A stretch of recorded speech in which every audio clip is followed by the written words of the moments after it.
name is Kim Tavares. I'm the Executive Director of the Miami University Alumni Association, and it is my honor to welcome you all here back to Miami University and to Oxford, Ohio to celebrate your golden reunion. Yay, yes, you can cheer yourself. So I have heard from some that they have not been back to campus since 1972. And things look a little different. Yeah, just a tad, huh? I hope that you were able to catch Bob Keller's presentation today, and I've talked to several of you who did, and I learn something new every time I see it, and he changes it each time so that each class is reflected in the history, and so it's truly special.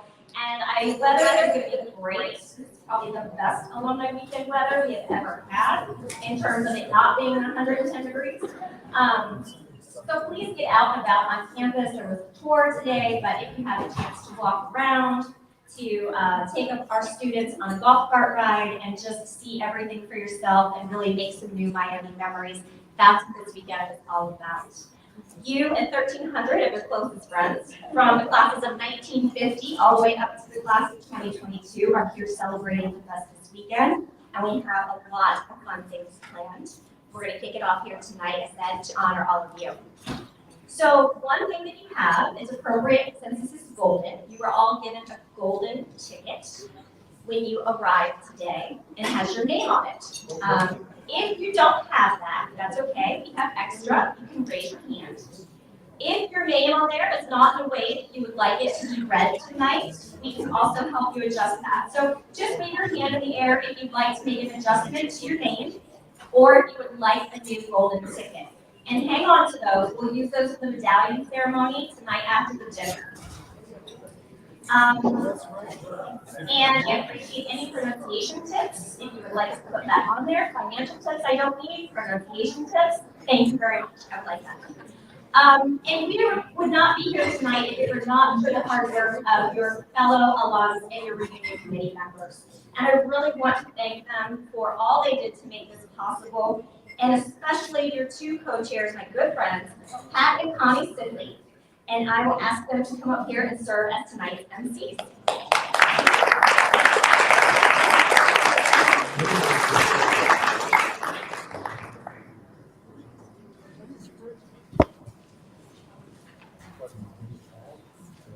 Thank you, Kim. President Dr. Crawford, classmates, spouses, guests, welcome. Welcome to our 50th year class reunion, not our 50th reunion, whatever. Anyway, thank you for coming to Oxford this weekend. Waiting $5 a gallon of gasoline, always a challenge. But remember, when we left Oxford after graduation on June 11th, 1972, we were all complaining that this Ohio station uptown was charging 29 cents a gallon. but we won. That station's been gone now for a few years, and it's now the newest student apartment building in town. So things do keep changing. So we hope you've been able to look around campus and town today. The campus looks great with normal summer collection of orange construction fence, and of course the annual official bird, the construction crane.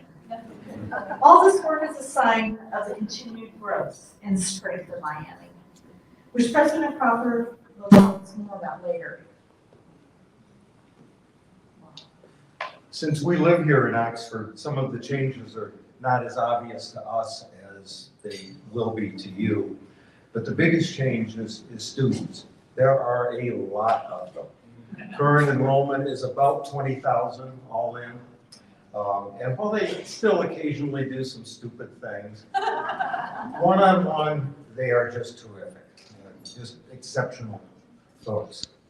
They do tend to dress a little better than we did. Thank goodness there's no bell bottoms. And the cars they drive are a lot nicer. We've been privileged to lead the reunion committee this year. The committee has tried to make this weekend a special experience for you. We would like to thank the committee members who are listed in your program, And we all have these ribbons, these green ribbons for the committee. And if you have any questions, or if there's anything we can do for you, please let us know. This morning, we heard Bob Keller's excellent talk about the development of the campus, and then got a bus tour to see the campus as it exists today. Tomorrow, we can look forward to a host of alumni college classes, get-togethers with your classmates, brothers and sisters, and friends, and of course, tomorrow evening, Miami Fest and the Glee Club alumni concert, which will be a terrific guarantee. We hope the weekend is a terrific experience for all of you. Now we'd like to introduce two of our committee members, Piggy Dog and Jeff Flick, who are going to help us love, honor, and remember.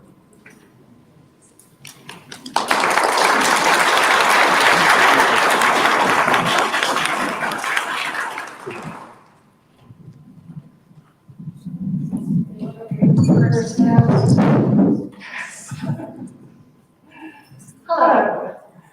Jeff and I had a lot of fun thinking about memories to share with you.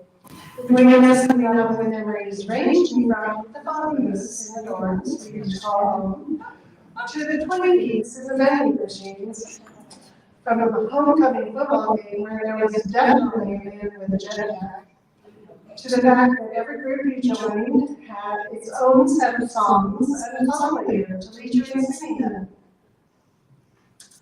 From the Common Core curriculum, including English, science, social science, and, oh yes, don't forget the phys ed classes of bowling and ballroom dancing, to the thrilling experience of seeing world-class performing groups on campus and traveling to see the world ourselves, whether with singing groups or the Luxembourg experience. We're going to ease you back 50 years with a few comments on how things were, and then share what's we remembered. 1968, freshman women wore lots of dresses and skirts, blazers, pantyhose, and loafers. As for the men, well, we were gone from home for the first time, so we really wore anything that was just clean. 1972. Senior women in 1972 wore bell-bottom jeans, t-shirts, bandanas on their heads, and earth shoes. Yeah, the men were still working on laundry. Freshman women in 1968 had to be back in their dorms on weeknights by 10 p.m. In order to get to the doors of our dorms, we had to wend our way past lots of couples kissing on the sidewalk.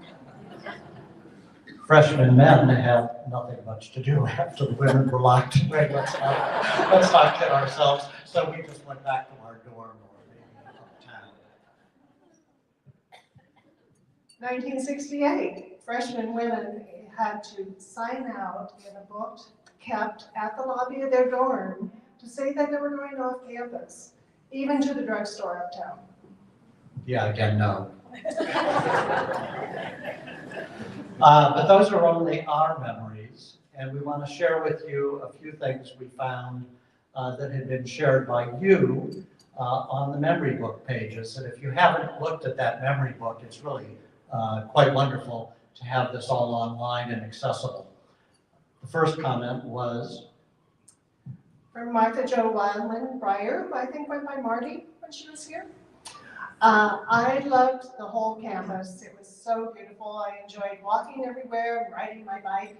One of my favorite things to do was attending the jazz worship service at the chapel on the Western College campus.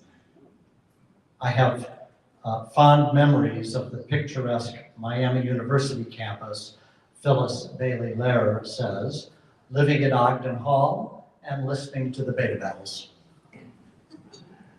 Jeff Birch said, I remember that Miami has one of the most beautiful campuses in the country, a great place to relax and study outdoors. I never wanted to leave Oxford, but it was time to move on. The wonderful experiences at Miami are too many to count. Friendships for a lifetime, fond memories forever. David Pinow shared, I enjoyed my classes in botany and zoology and the beautifully well-kept grounds of the campus with thoughtfully planted diverse plants adapted to the climate and useful for teaching courses in dendrology and botanical taxonomy. We may not have all known what dendrology was, or still know what it is, as well as David, but I bet most of you remember driving up that final hill as you approached Oxford and seeing the campus unfold ahead of you when you were on a little two-lane road, with no side berm. It always thrilled me, this is my own memory, and it still does. Over and over again, throughout all the comments we read, there were comments about the beauty of the Miami campus and memories of favorite places, and I think we all share those. And Peggy and I did not want to repeat trite things, but that's not trite. That's why a lot of us were here. Some of the places mentioned, and many others, the formal gardens, the sundial, the walk to town, the horse barns, the library, both the new King Library and the Alumni Library, leaves in the autumn, redbud trees in the spring, and trail sledding in the winter. Marjorie Dean and several others shared a comment about a memory that was not particularly fond, but is lasting. And I hesitate to admit that I participated in this, but I have no reason, no idea why. And that is the great Oxford Water Tower flush-in. An ingenious, if ill-advised feat, and we all went home. It was, of course, a time of profound unrest, not unlike today, democracy in action, as it were. Marjorie says she was mostly just an observer, but it helped inform her views for the rest of her life. And Rob Ober said about the same time here, I learned much in Miami, but the most intense learning experience was during the spring of '70. As an innocent, conservative observer, it seemed like history unfolding in real time over the next few days. During this time, I was gassed on Spring Street, had a shotgun pointed at my head at the entrance to Slant Walk, was persuaded to walk away from Rowan by the State Highway Patrol, prevented a student from throwing a bottle at a police car, saw the National Guard streaming down Main Street, spoke with a housemate in the National Guard headed for Kent State, was pursued by a patrol car during curfew on campus, all while a newly minted Marine stayed with me prior to being shipped off to Nome.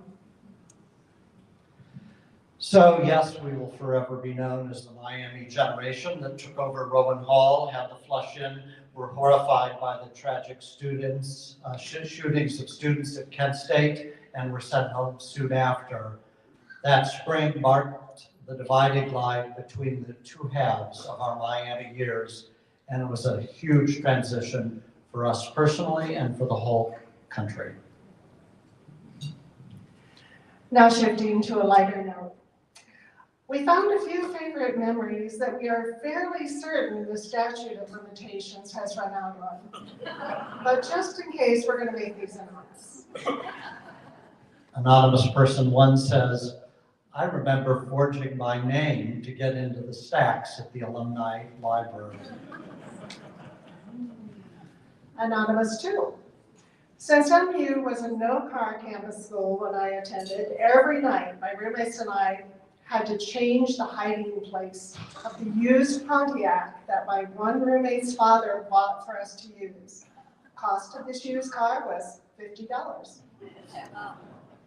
Anonymous 3 says, I remember the classmates in our little end of the hallway at Emerson. One had a guinea pig that squeaked so loud that it kept us all awake at night. So she hung its cage out the window so we could sleep. anonymous floor. I remember entering Fisher Hall through a rear window and having a grand tour of the building with about 8 others. We either heard the ghost of that disappeared student or the security officer was on his rounds. I'm still angry they tore it down. It was a great representation of 19th century college life, dorm rooms upstairs and classrooms downstairs. The final theme we will leave you with is another sentiment shared by many of our classmates, the wonderful experience of making lifelong friends here as we transition from being teens to adults. We all remember roommates, both the good and the bad. Teresa Heimer Morgan, living in Colorado and here with us tonight, says her favorite memory is of her wonderful and beloved roommates, Karen Nabel, Nancy Severance, Beth Hilsley, and also with us tonight, Karen Neese Reynolds, who is here with her Miami merger husband, Ron. Merlin Whitmore says, lots of people to remember for various reasons. Some of them, unfortunately, are no longer with us. Conversations into the early morning hours about what was happening in the world. So many different perspectives to consider and so much to learn. Stephen Langer said, who I am today was probably 80% created during the years 1968 to 1972. Historical, radical shifts in the world were encapsulated in the cocoon of my tribe, and some of those friends live within shouting distance today. So in closing, I'll echo the part of the quote from Jeff Birch earlier. What we will all remember of our Miami days, friendships for a lifetime, fond memories forever, and oh yeah, great education too. And at this point, and we know you're anxious for us to leave, so, because dinner's coming, I will turn it over to Mark Leninger, another committee member who's going to lead our toast.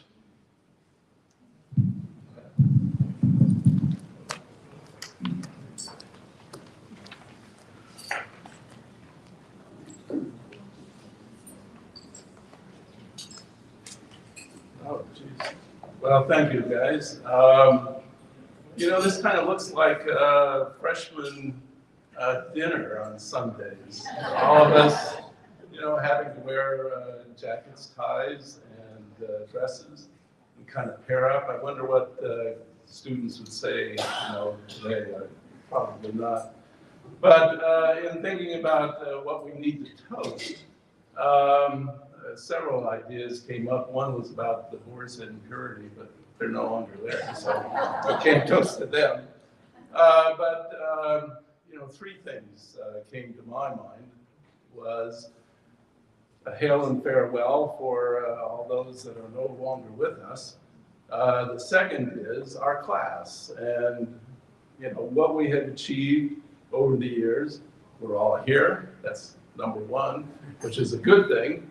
And then, you know, what did we accomplish over those 4 years? The next was Miami as an institution. I don't think that any of us could ever say that Miami disappointed us in providing us with the foundation to move on and have a very productive life. Today, our class is dispersed among 49 states, 8 countries, and 1 territory. Territory is Virgin Island, so I think we need to ask our classmate to have the next reunion. Yeah, that would be great, but Canada, Australia, Belgium, Spain, Peru, Chile, we have a very eclectic group that we believe, or I believe, has really dispersed and provided the excellence of education that Miami gave us to the entire country. The lone state, and I think we were very smart at doing this in North Dakota. So the last thing about the institution is that I kind of look at the institution as a parent. And the parent would like to provide as much foundation to the child as we move forward. And those 4 years that we had were very formative. As you heard, we had wars, we had things going on. Some of us went on to the military, others went on with the rest of your life. But I do think that we owe Miami a lot in providing us with the foundation for our lives. So my classmates, would you please stand?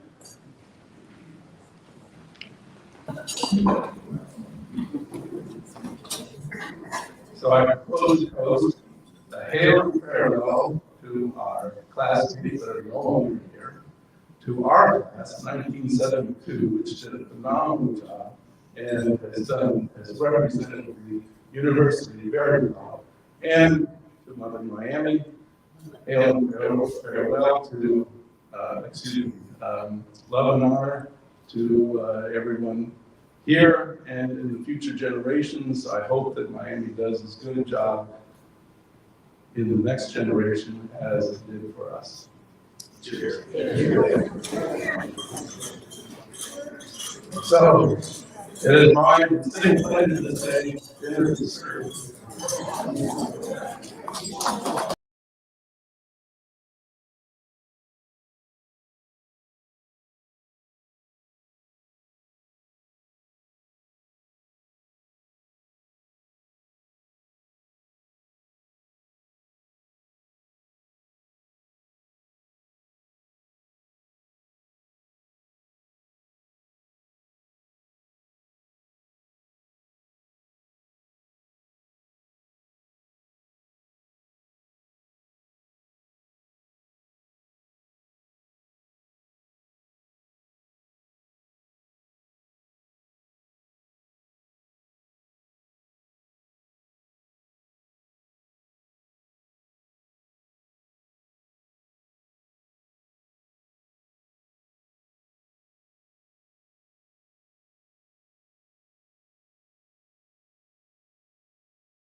the, keep talking.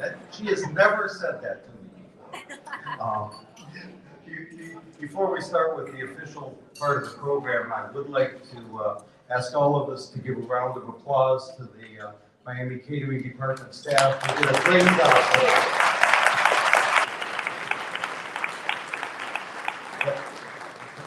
Thank you all. We do appreciate that. We are pleased that President Greg Crawford and University Ambassador Renata Crawford have joined us tonight. Greg became the 22nd president of Miami University in July 2016. Before joining the Miami community, Greg was vice president and associate provost of the University of Notre Dame and previously the dean of engineering at Brown. Since arriving at Miami, he has prioritized diversity and inclusion, student engagement, collaboration, interdisciplinary study across Miami's campuses. As a member of the board of directors of Centrifuge, did I pronounce that about right? Greg is dedicated to creating a stronger technology presence in Greater Cincinnati. He's active in the Inter-University Council, the association that represents the 14 Ohio public universities, and has been actively engaged in federal, state, and local policymakers to advance higher education in Ohio. Oh, I have more, but wait, there's more. His work also includes 400 research and education publications, review articles, book chapters, and 21 U.S. patents and patent applications. Renata Crawford serves as the faculty director for Miami's Presidential Fellows Program, in addition to her role as a university ambassador. Renata earned her doctorate in physics at Kent State University, and she began her career as a faculty member at the University of Massachusetts. She also has held positions at St. Mary's College and the University of Notre Dame. Renata has nearly 30 scientific and teaching publications. She is co-inventor of 3 U.S. patents and is well known for her work in studio teaching. Renata uses experiential learning to bring practical laboratory concepts to students. Renata is passionate about health and wellness on campus. Programs focused on low-income students and student success, and the recruitment and retention of underrepresented students in the 10 STEM disciplines. Please join me in welcoming the Crawfords to the podium.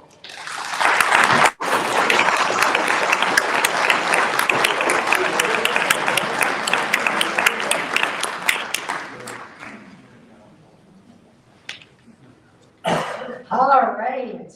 Well, good evening. Thank you, Pat and Connie. We are so glad to celebrate the class of 1972 tonight. And I learned a lot more tonight. Because, some of the things didn't quite make sense until I learned about them just now. So we know that some things have changed since you graduated from Miami. But at its heart, Miami remains that same wonderful place you called home for 4 years. Tappan Hall, Hughes Laboratories, and the Institute for Environmental Sciences became part of Miami's makeup while you were here. And while those were new, you also enjoyed the many traditions Miami had to offer. Tuffy's Toasted Rolls, and I actually had one this morning, exploring campus on Slant Walk, Saturday afternoons at Miami Field on the corner of High and Patterson, not there right now, formal gardens, and so much to do. And that was before prominent entertainers like Simon and Garfunkel, the Carpenters, Elton John, and more performed on campus. Miami was a special place to be, and 50 years later, it still is. Thank you, Renata. Well, it's great to be with you all tonight to celebrate this milestone in your lives, and we're just so delighted to be here. And we've heard lots of stories and memories and all the traditions and so forth. I just wanted to make you aware that ringing the doorbell at Lewis Place is no longer a tradition, so we try to stop that. So if you had that with Bill Schreiber, you can stop it tonight if you're out late. But this is one of our favorite celebrations of the year. And we love to hear all the memories and the stories that come back. And it reminds us, it's a constant reminder of the famous quote here at Miami, to think that in such a place, we or I led such a life. And you have all lived that life everywhere that you have been. And in all of you, and all of these Miami graduates here tonight, the world sees those Miami values. Embedded in our alma mater is that phrase, sturdy-hearted, pure of soul. And your devotion to Miami is unwavering, and it makes it possible to offer this amazing education to today's students through all of your time and your treasure and your generosity and your passion for this place. And on our seal, Prodessa Quam Conspici means to lead with humility, that Latin phrase that we all know so well. And you have all enriched and uplifted and elevated countless lives in your career and your personal lives in ways that were selfless and very humble. And the hallmark greeting that we always hear everywhere we go, love and honor. And we have all heard it around the world in many cities, at airports, and in some remote places. And it's that saying that when somebody recognizes that you're a Miamian, they want to actually build that bond with you, screaming out with pride. And Renata and I, we've had some really remote places that we've heard love and honor. I'd like to share a few with you. We were behind a waterfall in Iceland, walking on a path, and they said, love and honor, President Robert. So it was really wild there. We were then hiking in the mountains with some other alums at Miami in Switzerland. And we met a first year that said love and honor as we passed around the trail. And then we were in the deep woods of North Carolina without seeing anybody for 3 or 4 hours. And then somebody came up to us as they passed us and they saw our Miami shirts. And they said, are you from the real Miami or the one in Florida? And we said, no, it's the real Miami. And lo and behold, it was an alum. And so it really means a lot to hear that, because we know that Miami is, the spirit of Miami is so alive out there around the world. And it's more than just a greeting, love and honor, but it really is an identity that's really deep within us all. And it represents the values, an education that's built on character and intellect that lives inside of us all. So that's the life that you led at this place. And that's the life you learned here with your Miami education. And that's the life that you have lived ever since. So we're honored and delighted to be able to represent Miami tonight and to honor all of you on your 50th anniversary, this big milestone that we celebrate today. And we'll present each of you in a few moments with a medallion to commemorate this experience, this 50-year reunion. And we're so excited to do that. And so I know you all love your alma mater, and we love what you do for us. So congratulations, and we look forward to celebrating all of your success and your memories and stories tonight. Love and honor.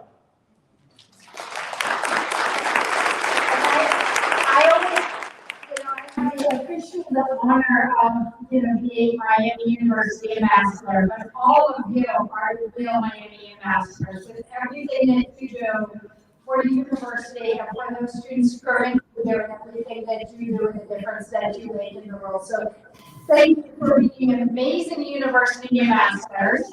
And because of that, I have I'm going to give you a medallion. I'm going to give you a necklace so that you can just let me know that the necklace is really the better way to go. But so how that came about is that there's always the pins, right?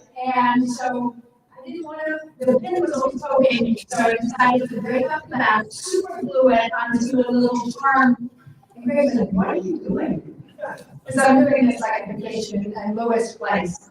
But then everybody asked, where'd you get the necklace? So I knew I'd be excited. Now I'm giving you one of those necklaces that you like. And just to put any of the other rumors at rest, the deer in our backyard are real. And Susan thought that they were fake, but they're actual deer because Greg is 3 times the zookeeper. So besides deer, we have a lot of other things in the backyard in this place. Love and honor.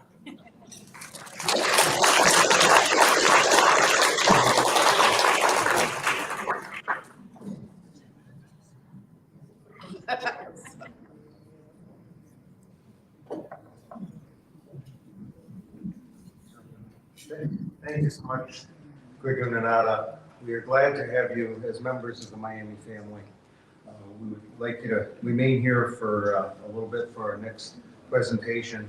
But before we do that, we have a short video from Mackenzie Murray, who for the last 3 or 4 years has been the recipient of the class of 1972 scholarship. She just graduated, so unfortunately she couldn't be with us tonight, but we have this video to show you. Don't you love technology? Hi, my name is Mackenzie Murray. I'm from Champaign, Illinois, and I am a recipient of the class of 1972 scholarship. I am a graduating senior, which is super exciting, and I am studying international studies. I also have a double minor in Spanish and Latin American studies. And receiving the class of 1972 scholarship has been an amazing opportunity for me. It's given me a chance to really explore more of the interests in my time here at Miami without having to worry about all those financial stressors. After graduation, I will be returning home to Illinois, begin working in the education system, which I'm really looking forward to. But I will forever be grateful to the class of 1972 for this opportunity. So thank you all so much.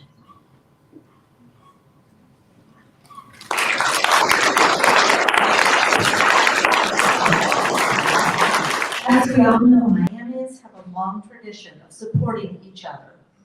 Investing in today's Miami is one of the exemplary ways this support and leadership can be seen. We want to personally thank all of you who have given or made a pledge to our special 50-year reunion fundraising campaign.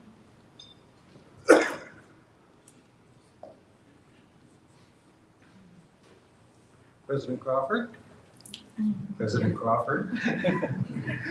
Please accept this check for $2,393,687 from the class of 1972 in honor of our 50th reunion. This represents the generosity of our class for the last 2 years, and we are proud to present you with this gift for love and honor. Oh, thank you.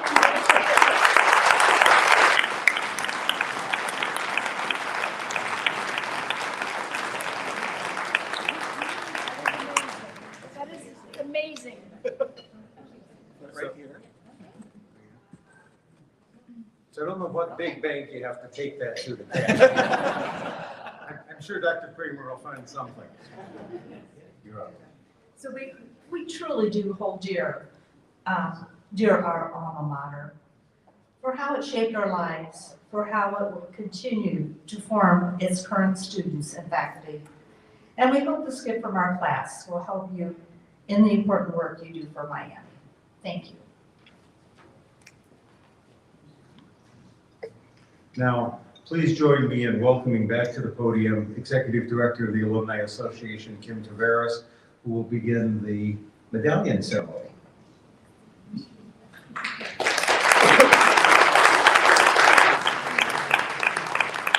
I'm a little bit shorter than Pat, so there we go. So remember those golden tickets, golden reunion, golden tickets. So please have those out. We are going to use those as we do the presentation of medallions. So my colleagues are going to call you up here by table. So they'll let you know when it's time for your table to come up. You will proceed up the side. You're going to hand the card to me. Remember, no financial tips, but pronunciation tips is what I'm looking for this evening. You can have it written any way you'd like on the card. And then after that, you'll return to your seat going down the middle aisle here. And our fabulous photographer for this evening will be getting pictures of each of you. But if you want to get additional pictures of your spouse or your friend receiving the medallion, I just ask that you stay a little bit behind him so he gets the really good shot there, and we'll make sure you get a copy of it as well.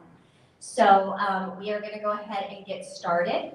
And again, if you need a Sharpie to make any updates to your golden ticket, please go ahead and wave your hand here. We'll go ahead and we're going to start on this side. And we'll start releasing from this side, and then we'll go ahead and move over to the other side. Thank you.